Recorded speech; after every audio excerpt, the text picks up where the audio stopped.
seems like I should have spent 5 more hours with each of you to explain a lot more stuff that's going on. We'll get there. Yeah, Get we'll there. just push There's through. be plenty of time, Derek. Yes. There's nothing else like learning on the fly. Yeah, exactly. Just stumble through it. Trial by fire. Fall right? down the stairs a few times. It's all We're right. just gonna have like a 27 things on the agenda today. Yeah. Okay, we'll call the Ellis County Commission ceremony to order. So glad the audience is full, so we'll start with the swearing of the ceremony. Who wants to go first? Nathan? So,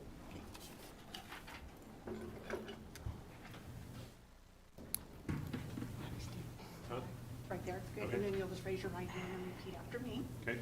I, Nathan Liker, do solemnly swear or affirm I, Nathan Liker, do solemnly swear or affirm that I will support the Constitution of the United States that I will support the Constitution of the United States and the Constitution of the State of Kansas, and the Constitution of the State of Kansas, and faithfully discharge the duties of County Commissioner District 3 and faithfully discharge the duties of Commissioner District County 3, so help me God. so help me God. I'll have you sign right here.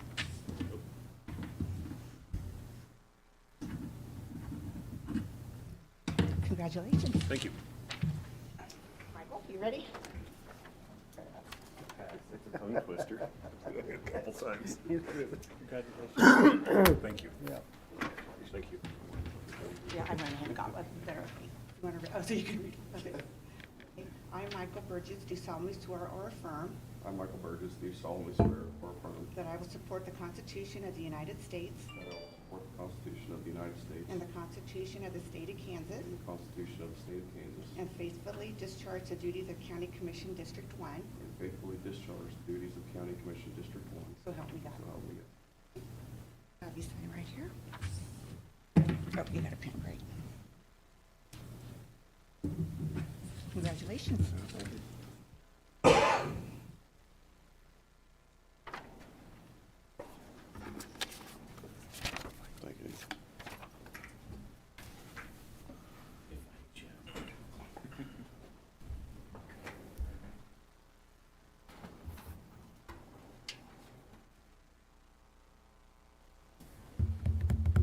I think we need to applaud them. What do you think?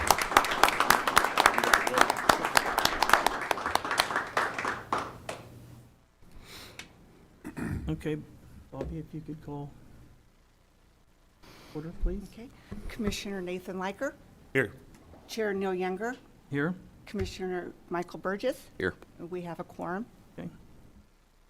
Okay, I'm just changing it up a little bit. If we could all stand, please, for the Pledge of Allegiance.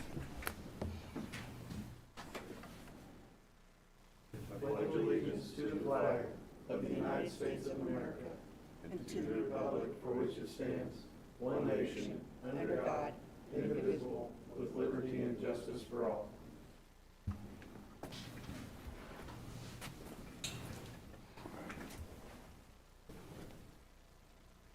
Okay, anything as far as consideration of amendments? Okay.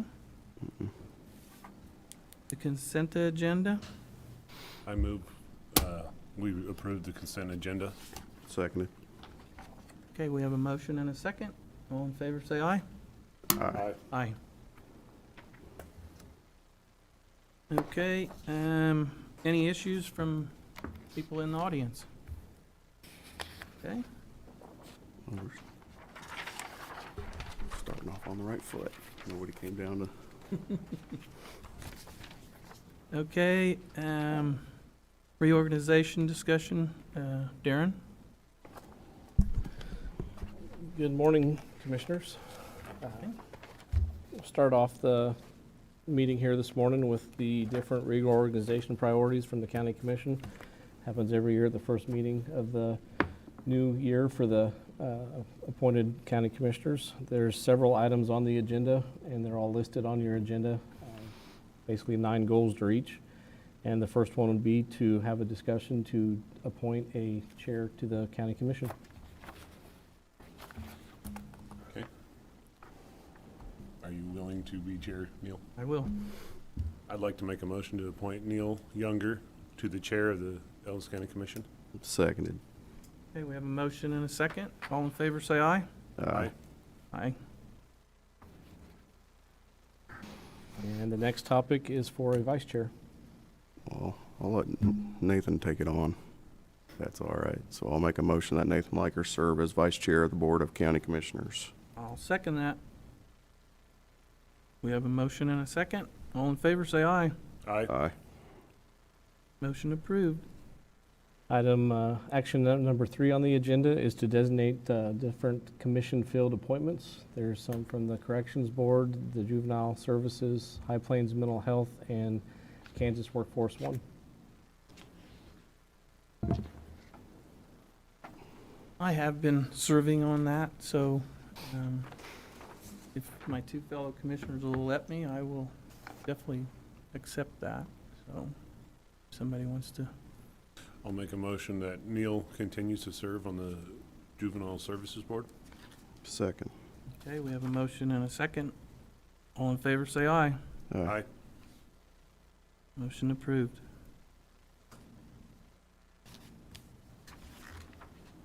Okay, And then you have the Northwest Kansas Community Corrections Board. okay. Anybody want to?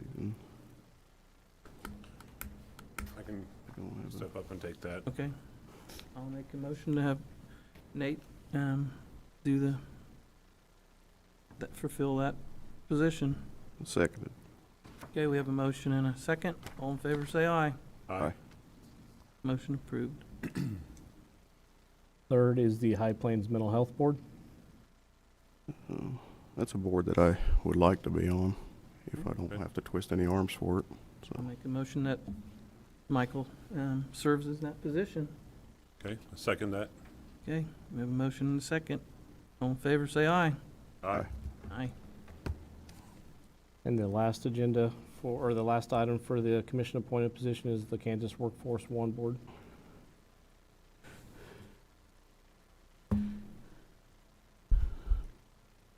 I don't mind serving on 2, but I'll defer to the chair and vice. I'll make a motion that Nate serves on that board. That'd be fine. Okay. That'll second. Okay, we have a motion and a second. All in favor, say aye. Aye. Aye. Moving on to the next action for the agenda item is to designate the official depository, the newspapers, days and times, and for the Public Building Commission and its directors. I'm sorry, for the Public Building Commission. So your newspaper, your days and your times are your Public Building Commission meetings. Okay. And they're all listed on page 4 of your agenda throughout the whole entire year through December of next year. The commission dates and times haven't changed. The first 3 meetings of each month are on Tuesday mornings at 8:30. The first meeting here, you have the commission meeting first, which will be followed by the PBC, so that way the PBC can be reorganized after the commission is reorganized. And then following that, the rest of the PBC meetings come before the county commission meeting, the final 3 meetings of the year. And then if all is okay with that, you can move on to motion number 4. I'll move that the commission designate official depository, county newspapers, regular meeting days, times, and Ellis County, Kansas Public Building Commission directors as recommended by staff, as outlined in the agenda. I'll second that. Okay, we have a motion and a second. All in favor, say aye. Aye. Motion approved. And then the next item is there's several combined together into one motion, which is motion number 5. But part of it, as you'll see through the agenda, is each year the county commission reappoints the appointed department heads, which are IT, Public Works, County Administrator, Fire and Emergency Management, Health Department, Environmental Services, and appraiser. Appraiser is a 4-year term, and she just renewed last year, I believe, so she is retiring at the end of this year. And once you get to meet with her, she's got a date on her calendar, she'll remind you every time. So that's part of the appointment, is all those department heads. And then the non-commissioner county representatives, if you look through your agenda item, they start on page 5. Those are our ADA officers, medical directors, and then it moves on into the fair board. Looks to be about 10 or 15 different appointments. Nothing has changed since I've sent these to all the commissioners in the last couple months for you, or at least the last month for you to review. Then the fair board, we've confirmed their fair board reorganization. The fire district company officers, these are all the chief officers from the 6 different fire companies throughout the county. And then the local emergency planning committee, which is commonly referred to as LEPC. They've all been contacted and are continuing to serve as a group that gets together to plan for emergency response and coordination and joint efforts within different governmental, private, and institutional practices or organizations in the county. We have the Council on the Aging Board, and those are a set of individuals that help the commissioners meet with the senior companions, foster grandparents, Victoria Mill Site, Ellis Mill Site, and the Hayes Senior Center when it comes to budget discussions in June. They'll review all those budget requests for you and help with giving you a recommendation. And then the Care Council is the final piece of that. The only position I saw open yet was under health with Angel Care Home Health. Had that been filled since we last talked? We were having trouble contacting her, and people come and go. There's actually people that come, just different topics that are on the LEPC. Okay.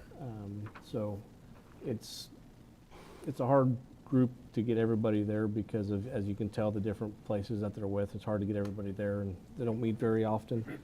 But we'll continue to, I'll bring you back feedback if we get contact with her and if she wants to continue. Okay. But the other 2 things, thanks for bringing that up. On the appointments of non-county representatives, there are 2 that are open, that if the commission decides or knows of anybody that may be interested, we do have a liaison to the Ellis County Historical Society Board. That was previously held by Brad Rickey in the Sheriff's Office. Brad is retiring this summer, I believe in June, and I believe is trying to run for a board position. So if the commissioners know of anybody that would like to be on the liaison from the County Commission to the Historical Society Board. And then the second one is, it's been vacant for several years, is the Northwest Kansas Community Corrections Board. I can't remember the lady. I thought her name was Vicky, but several years ago she stepped down or moved, I believe, and we haven't had anybody step up to want to fill that position in the years past. So if the commissioners decide or end up finding somebody that may be interested, we can always bring that back for an agenda item to make the motion to approve them to be appointed to the board by the commission. Okay. But if all else will be the same or have no changes, you work with motion number 5. Okay. Well, I'll move that the commission approve all the recommended appointments as specified in the staff report. Seconded. We have a motion and a second. All in favor, say aye. Aye. Motion approved.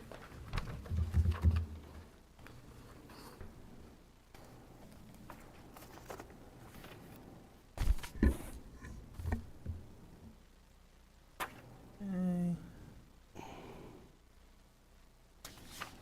Next item on the agenda is noxious weed.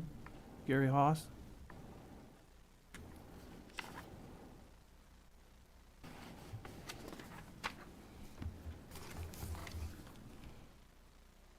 Good morning, Commissioners. Gary Haas, Weed Control Supervisor. What I have before you today is our 2023 county agreement to treat noxious weeds for for KDOT. In case you're not aware of it, we take care of all the right-of-ways on I-70, 183, the bypass, and we take care of the state yard and their radio tower sites south of Ellis and north of Hayes. It's part of what we do for them. Our labor rates were last updated and increased in 2020, and our equipment rates were increased in 2017. After reviewing our current labor and benefits, fuel, and all our costs, and conferring with some of the other county weed departments in the area and in the state, I would suggest that we raise our labor rate from $36 to $38 an hour, and our equipment rates on the 3/4 ton and 2-ton spray trucks from $36 to $40 an hour. Our 3-year average on the revenue that this has created is $6,715. Last year it was down some because of how dry we were. We didn't have to do quite as much spraying for them. It's been a good agreement. It's worked real well for KDOT and for the county, and we'd like to continue it. Is this something we address on an annual basis, our rates? Yes, yes. Okay. Yes. Any reason that we haven't adjusted rates since 2020 and 2017? Well, we looked into it, and it looked like I was still on target with it. Okay. And pretty well on target with what some of the other counties are doing, and so we stayed. Okay. Just depends what happens. We have, like say on the, we raised more this year on the equipment because a lot of our parts, and if you price what a truck is or anything like that, everything's going up. Fuel prices have been high, so so that's why we raised that, and I think we're in a good place right now with it. Should cover all our costs. Okay, and they pay for 100% of the chemical and Yes, such? yes, and when we don't cost share the chemical to them, so it is at cost Okay, to them, so we don't lose any money on the chemical. okay. Well, Michael, anything? I don't have any questions. I guess the only thing I have, Gary, is what kind of hours are we spending on this? Miles? I mean, is that something that you track or not? Yeah, Because I should the way have the brought wind that. is and, Yeah, usually we probably have about, to do the I-70 and the bypass and all that, 2 guys, we probably have about 3 or 4 days of doing that. And then the other stuff is just, an hour here and there when they have Johnson grass or if they'd have musk thistle and then later on in the season, we go out again and probably spend a week's worth almost on bindweed on the I-70 and on the right-of-ways. So, yeah. I guess I can ask, is there any way that you could possibly keep a log of that? So Yeah, yeah. it's not, I guess what I'm saying is so we're not repetitive if, we went there and now we're going back again. Right, Or, a repetitive treatment, so. yeah. If yeah. you could keep a log, I'd appreciate that. I don't know what the other 2 commissioners' thoughts are on that, but Yeah. Yeah. it's something to Yeah. just jot down in a book. It's kind of, we treat as needed and we do a total treatment once a year on, on all of the right-of-ways. Just a roadside pass and take care of the median, and that's usually a once a year. But then it's just going back to treat the noxious weeds where we find them. Okay. We kind of, searching for them and stuff, on our windy days and stuff, we can go do a quick run of the highways and see what we got to do, and so that way we know what we got to go back and do when the wind isn't blowing, so. Very good. I'll make a motion that we approve the rate changes and the contract presented by Noxious Weed. Second. We have a motion and a second. All in favor, say aye. Aye. Aye. Okay, thank you. Motion approved. Thank Thank you. you.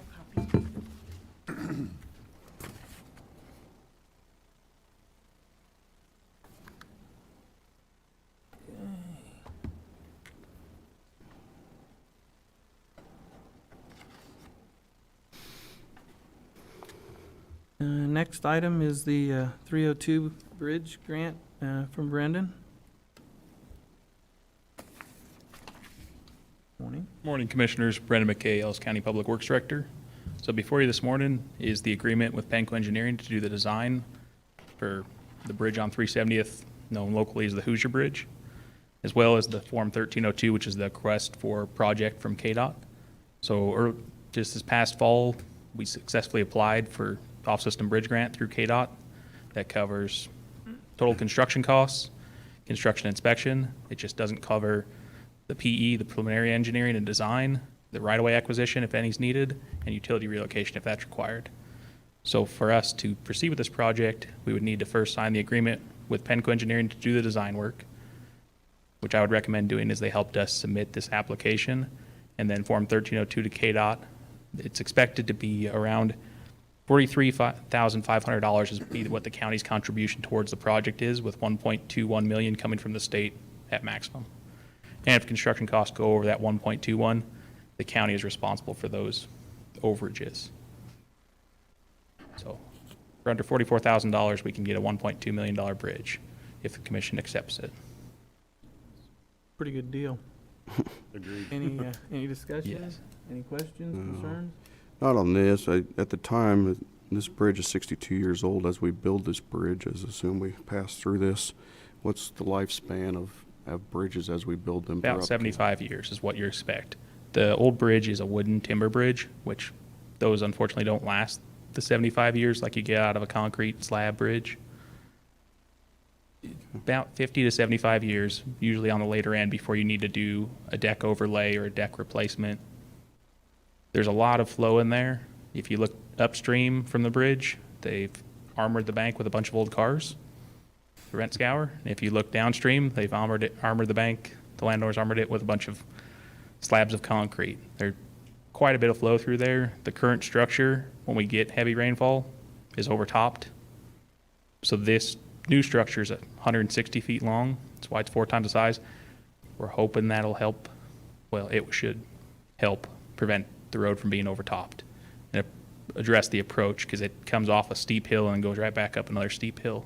So this longer bridge will be a straighter alignment. We can cut down the roadway, so it's a straighter approach, and it will no longer be weight restricted. So the ag industry, the community out there that currently can't go across this bridge will be able to cross it in the future if they choose to do so, if we approve this.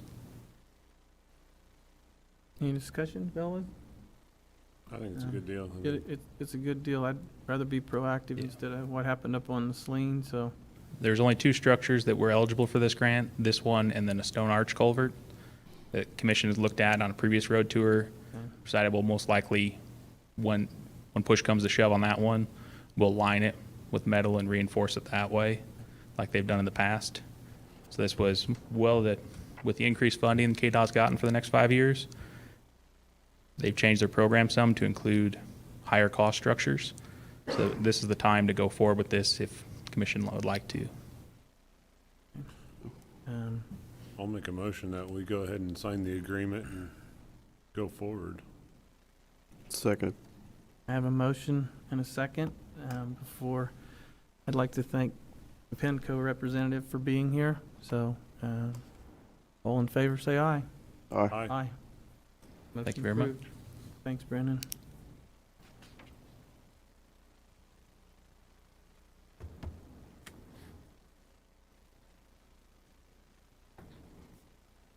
Next item is fixed inventory approvals. Bobby, can you read that whole thing? Hey, everybody get ready. County Clerk Bobby Dreiling. Every year, the County Clerk's office sends to each department head and elected official their previous year's inventory, which they then have to go through, update, take out what's no longer there, and then return it to me, which you then have now gotten into your packet, and I'm sure you read it line by line. And so that's been done, so I just need to have a motion to approve the inventory. Oh, I'm sorry. We don't need a motion. Need one, no? It's just that you guys have reviewed it. Yeah, yes, Everybody's reviewed it, yes, and signed it. front to back, back to front? Yeah. Good. Yes. Thank you, Bobby. Good reading.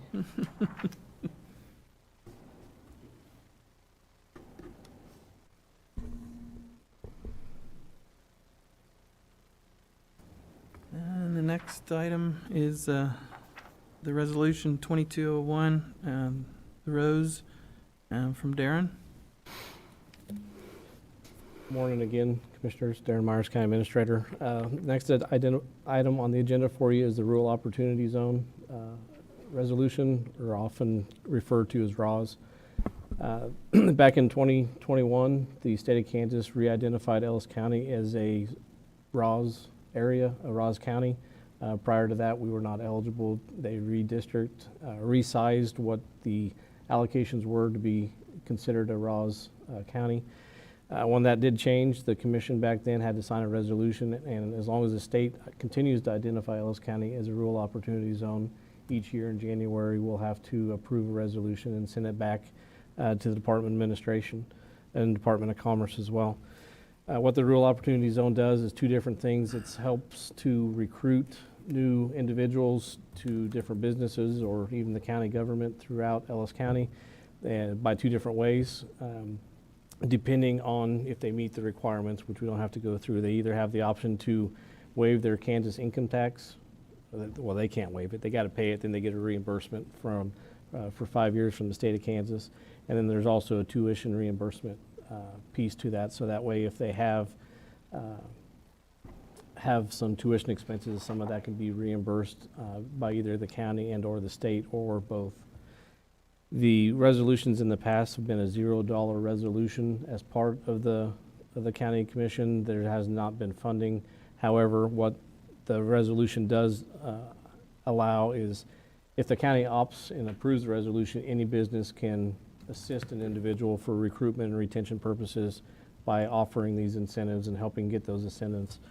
And like I say, there's no cost to the county. It would be to the individual organization or the city, Ellis, et cetera. I know I had Commissioner Burgess had some comments he wanted to make on that, and but before that, I guess if you had any other questions for me, I'm happy to answer them.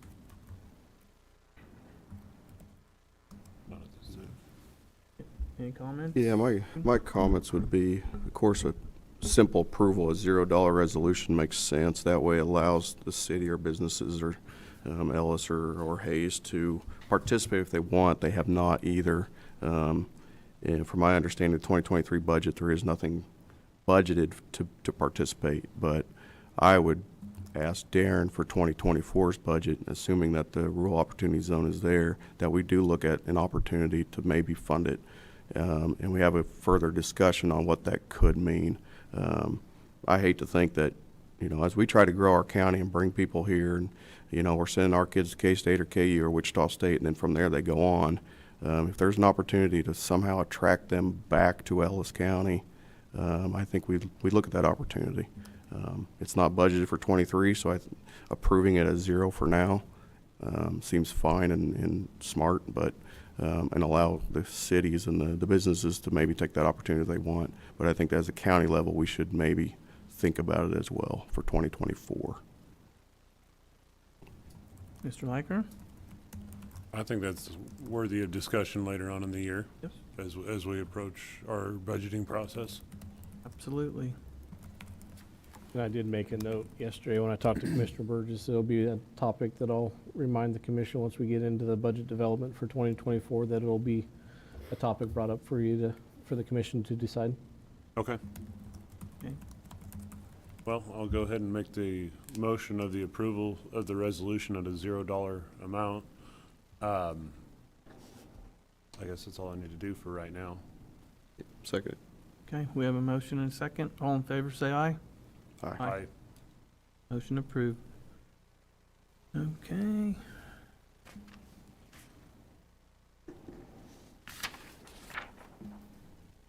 The next item is the GAAP, which is a general accepted accounting principle. Waiver. Mr. Darren? The last item on the agenda is also another standard resolution that the commission approves every year. It's to waive our rights and for financial standards for what the county, how we present our financial documents both to our auditors and what the auditors report to the state.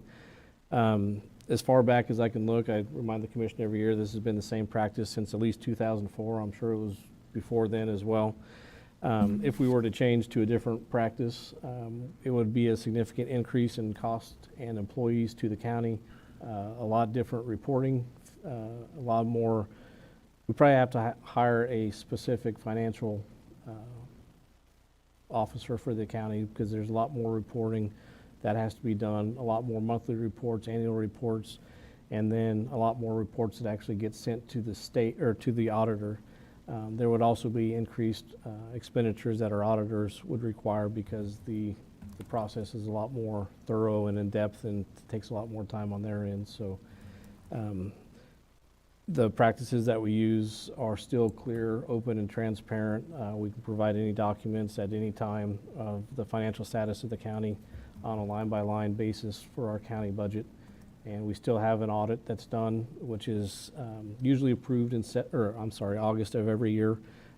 They've already given us the date this year, and I believe it's the start of May 5th. Sometime in May. And it's usually a several-month process that the auditors go through all of our books, every fund, down to the penny.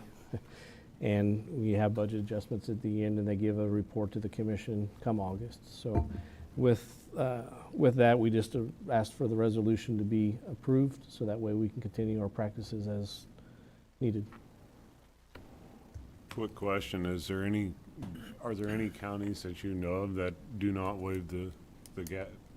I'd have to get back with you. I did ask that several years ago, back when Administrator Phil Smith-Haynes was here, and the answer that I remember getting was that the majority of all counties do the same practice as we do, at least with our auditors. But it's pretty common, but I'd have to ask if there are any others that do not. I was just curious, because I know most government agencies sign the gap waiver. Yeah, I can ask Melissa upstairs, and I can send you an email and let you know if there are any other ones. Okay. It'd just be interesting to find out. Very good. Well, I'll move to adopt Resolution 2302, waiving the gap standards. I'll second that. We have a motion and a second. All in favor, say aye. Aye. Aye. Motion approved. County Administrator report, Mr. Darren. I do have one thing this morning that I want to get approval from the commission on. In the commission budget, we do have a line item for different memberships that the Ellis County is a part of. I've been holding off for the new budget year and for the new commission to be seated on the continuation of 3 memberships that the Ellis County is a part of. The first one is the Kansas League of Municipalities. I'm going to round the numbers here, roughly $1,066. And then the National Association of Counties, which I believe almost 90% of the counties and parishes and boroughs in the United States are a part of. It's about $570 annually. Then the Kansas Legislative Policy Group is roughly $7,650 a year. And that's a group of counties, I believe about 25 counties in our area, more west of here, that get together to work with county initiatives and coordination with the Kansas Association of Counties on legislative agendas that impact counties. And then the Kansas Association of Counties, which Ellis County has been a member of as well, and that is just right under $7,800. Those have been memberships that the county's been part of for many years. And before I paid the invoices, since they come out of the commissioner's budget, I just wanted to confirm that the commission wants to continue those memberships. Any thoughts, any discussion? This has already been accounted for in our 2023 budget, correct? Yeah. Correct. I know we've had discussion, the commissioners, we've each had the discussion about I'm going to apologize on the name, Northwest Kansas Planning and Development Committee. I did send them an email to have them come visit at a February meeting to present possibly rejoining with them. As we did state, there's no funding for them, but for these memberships here, there is funding in your budget to pay for them. Okay. Yeah, I'm good with that. That's fine. Okay, you? I'm good with it, so. I will have them processed and paid then. Thank you. That's all I have. Do we need a motion for that or not? No? Okay. Okay, County Commissioner reports. Mr. Liker, anything? Only thing is I'd like to say I look forward to serving with both of you gentlemen here at the county. At this time, I have no reports going forward, but I look to do so in the future. Okay, thank you. Mr. Burgess? Yeah, same thing. I'm looking forward to it, our first meeting. Neil and Nathan, I do want to thank Butch for his service the last 4 years. As I kind of told him try to follow in his footsteps moving forward with the county. So I'm excited to be here at our first meeting and looking forward. Okay, thank you. Only thing I have is, last week I met with Grow Hayes, Mr. Dave out there, had a nice visit. So I'm looking forward to keep continuing to do that, get a good relation. And then I do want to have a belated birthday from Brian Walker from the Sheriff's Department. And again, thank our HR for posting this, so I have this in front of me. That's all I have. Meeting adjourned.